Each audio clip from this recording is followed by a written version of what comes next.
I have to warn you. This will be a bit of a nerd fest. Um, I help run a conference overseas called EPIC, which many of you already know.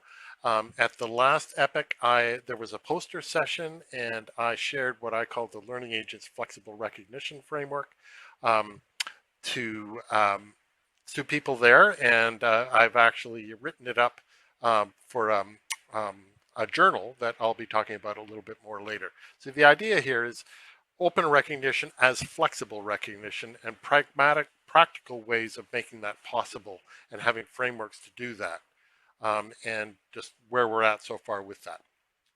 So why do we want to be recognized? Well, we've been talking a lot of use cases in academia, also in the workplace, the idea of career advancement, etc., and also in terms of a human being in the community, in your family, etc.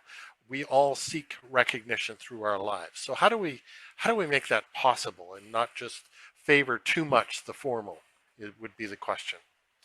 So this is an early work based on a guy named Doug Belshaw. He used to be with Mozilla Foundation, who brought out open badges, and he developed this, I guess, around 2014, 2015. And that was helping me sort of think through. And he did it in these Venn diagrams, just to say that digital badges, you can just have them on a website, and they don't travel beyond the website, and so they don't have anything in them. Open badges is something new. They can be formal, they can be informal.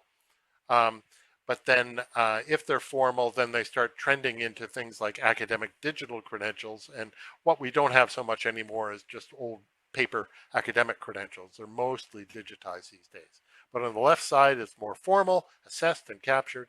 On the right side, it's more about recognition, appreciation, connection, etc. So I've added some other sort of words here to follow that up. So, and the idea here is that open badges are about more than micro-credentials, even though they inspired micro-credentials as a container. And micro-credentials themselves should be about more than course certificates. Shouldn't just be, um, um, well, I'm talking about that here. So basically you have structured learning. This is a notional framework that's actually based on some research, which is to say that most of the learning we do is not structured, whether for assessment or not assessment. A lot of it is social. A lot of it is just doing stuff. The trouble is when people are talking about skills, I have a course for that. And the idea is there'd be a course for everything. And then you have to wait for the course to be developed. Then you have to wait for the course to be adapted, et cetera, et cetera. So how can we actually recognize that 90%? So this is from the clinical side of things, health sector, Miller's pyramid for assessing actually clinical competence. But I think it works for other ones, which is to say that you can take a course about something, and then you know some stuff, and you can answer some true-false multiple choice questions. You can start to reason with it, and then you can sort of work your way through more complicated multiple choice questions and evade the distractors, etc. But then you would have things like an OSCE, objective structured clinical exam, where you would be showing how you deal with a patient and demonstrating that. And then what's happening now in Canada with clinical practice with international physicians is you can be observed for a period of 6 to 8 weeks where you're an internationally trained professional and somebody observes you and sees how you do your practice. And that is, you're doing it. You're not just setting it up for a spot demo. You're actually can be trusted to do it. And then here, just to plant the word evidence in your mind, this is from Australia, and it's just they have a well-developed RPL system down there, and they often talk about the different qualities of evidence and whether they point to what you know and can do, and Wendy was touching on that. So this is the brain exploding slide build. My apologies in advance, but I find it useful to just sort of go through it step by step and then have all the examples there for people, almost like a menu. This is the poster I was on the poster that I shared. So that same formal spectrum, except I've made it more sort of linear than what Doug did with the Venn diagrams. Assessment is typically the border between one side and the other. And these are 6 categories, badge categories that we have, where we basically talk about certification for a role. That might be an ISO standard certification, or it might be your own custom program, but it's a more robust program saying this person can do this thing. And then micro-credentials, the assessed learning over on the right, be just social learning. In other words, you came to a webinar, you did a workshop, we probably didn't assess you, no summative assessment. And then in between, well, actually, let me go through here. So these are the badges. Apologies, those are more readable in a later slide. But yeah, so we have the certification, we have assessed program certificates, we have this stuff in the middle that may be assessed, maybe not assessed, maybe start out being a self-assertion, and we can talk about that. And then we have the typical stuff that we have. Even today, you can earn a badge based on what you've done today. And if you want to reflect on it, that would probably sit in this area. And then here, we always need a grab bag. We worked this out with working with the Inter-American Development Bank. Just, you need something flexible, something for the emergent stuff, something that doesn't fit the other categories. And so this is just sort of a view of the kinds of themes that we have here, all the way from sort of quality assurance, performance assurance, all the way down to where the magic happens. And I've split evidence and demonstration from application and performance because I find them distinct, but other people may choose not to. So I'm starting to use the firm's term semi-formal. Serge has talked me into it because it's usefully vague. It's sort of a midpoint between informal and formal. There could be aspects that are somewhat formal and other aspects that are somewhat informal in a particular practice, for example. And just to say that this is kind of the no man's land in the middle here, where you have things that might be assessed and maybe not assessed. It could be just self-asserted, and then other people can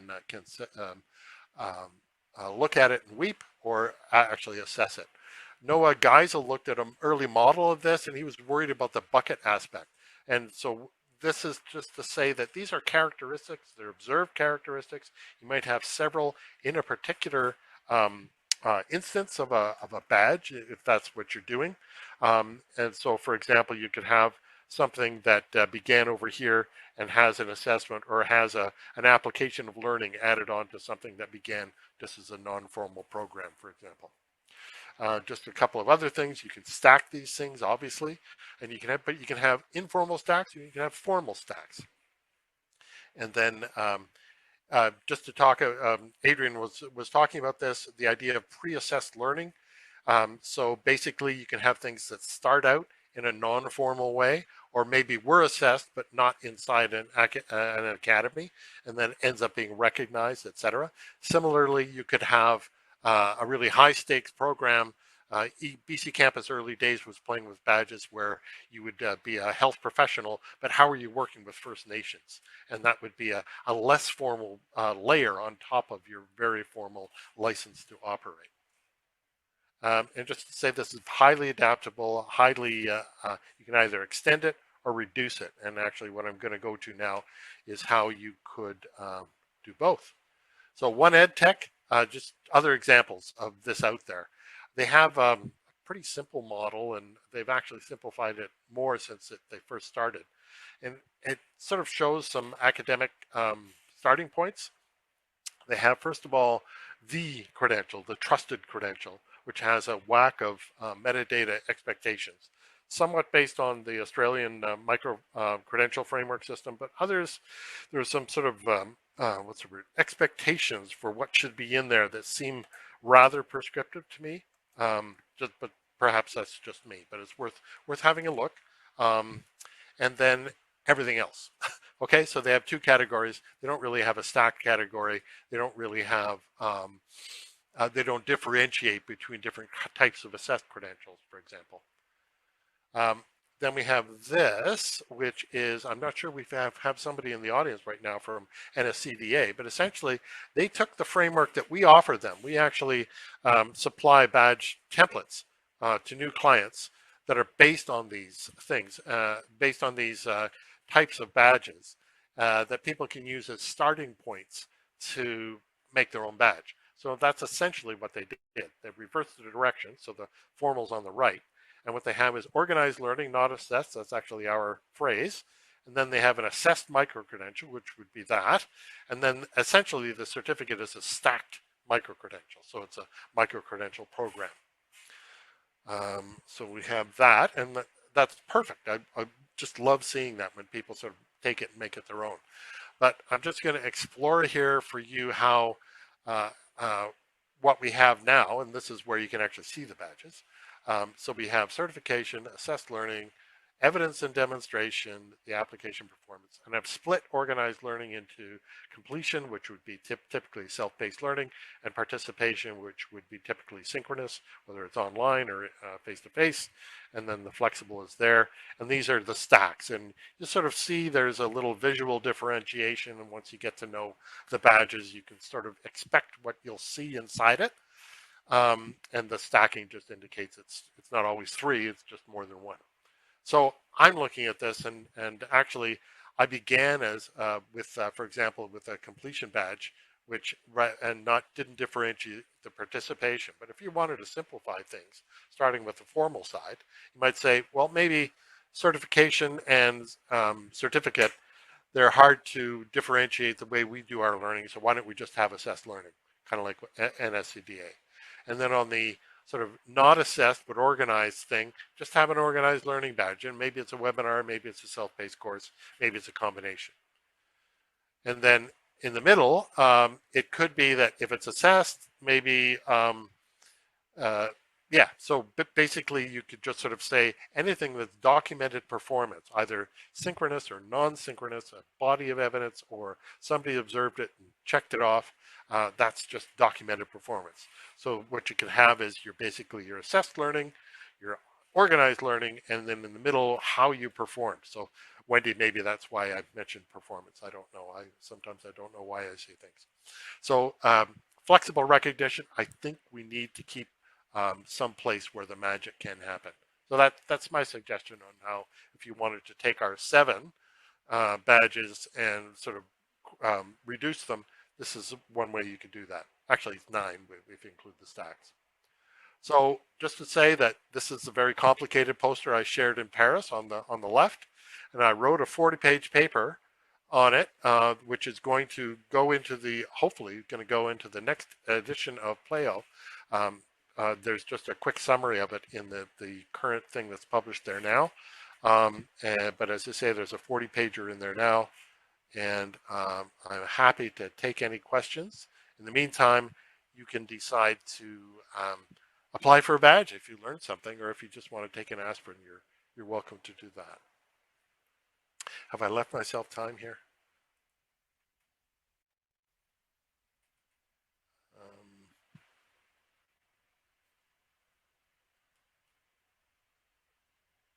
Great. So have I got till 5 after? Is that how it works? I should know. Just a second. No, you do not. You have till 5. Ha! Oh, okay. There we go. So 2 minutes. 2 minutes for questions. Any thoughts? Basically, I'm happy to share this. It's Creative Commons. You can adapt it at will. Even the content of the badges, I'm willing to share. As I say, I'd like to. It's kind of based on stuff that's already out there. So there's a standard for certification. There's a standard for assessed credentials or certificates. So we just thought we'd build on that and then build on RPL principles to break it out.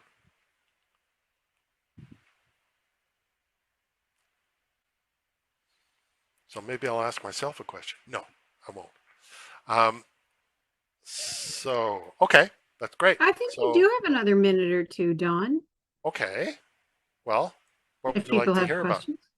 about? Yeah. I don't think we start till 6:05. Okay. Does anybody have other frameworks that they use that I should be looking at? I mean, I left a lot out of this, I must admit. The longer paper has some other examples. For example, Navigator over in Europe has one. The digital badge, whatchamacallit, in UK also has one. And then we've worked with clients. So Civic's credentialing system, if anybody saw Chris Newland presenting over in Channel 1, which I'm sorry I missed, that he somewhat based it on what we brought, sort of a combination of what Learning Agents did and what Learning Agents did with Inter-American Development Bank. For him, it's about learning about civics and democracy, and there's learning about it, and then there's pledging to do something about it, and then there's actually doing something about it, and then being recognized for it, etc. So I think I've